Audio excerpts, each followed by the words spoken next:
thought it would be an awesome time for us to get together and talk a little bit about some of the things that we're seeing here at the park and address some of the concerns and feedback that we've been getting from park visitors.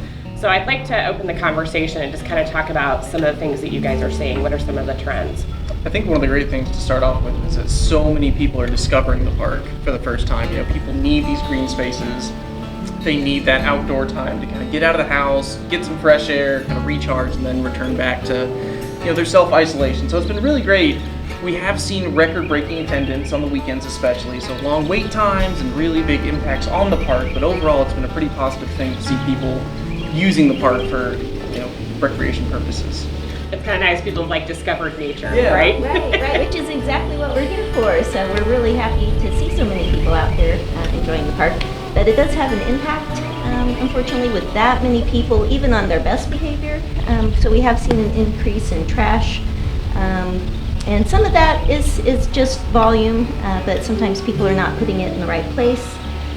So if you're out here and it's super busy and the trash cans are full, one thing you can do is pack your trash out. So it's called pack in, pack out. So instead of throwing the trash away, just take it home and throw it away, and that helps us out a lot, especially on the busy weekends. And then the other trash this is one we really, really don't like to see. So fishing line is especially harmful to wildlife.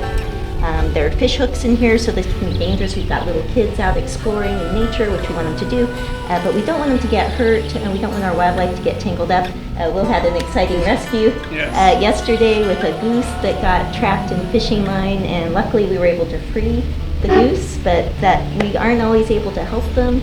And Where do people put their fishing line? So if they're done fishing, what can they do? yeah, you can either take it home, or we do have some fishing line recycling tubes, so they look like a big PVC pipe coming out of the ground. So that is specifically for fishing line. So we've got a couple of those around the park too.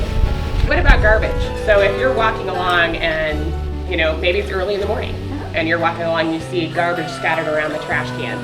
What are we supposed to think about that? Yeah, so it looks terrible. It's not always because of humans. We do have lots of raccoons in the park. And at night, especially after a busy day at the park, they love to get in the trash. They'll drag it and scatter it around. The really cool thing I've seen is so many of our visitors and volunteers actually pick up the trash. They come with gloves, they come with bags, and really help us keep the park clean. So, record-breaking visitors to the park, but also record-breaking help of people kind of pitching in and helping us keep the park clean. So that's really awesome.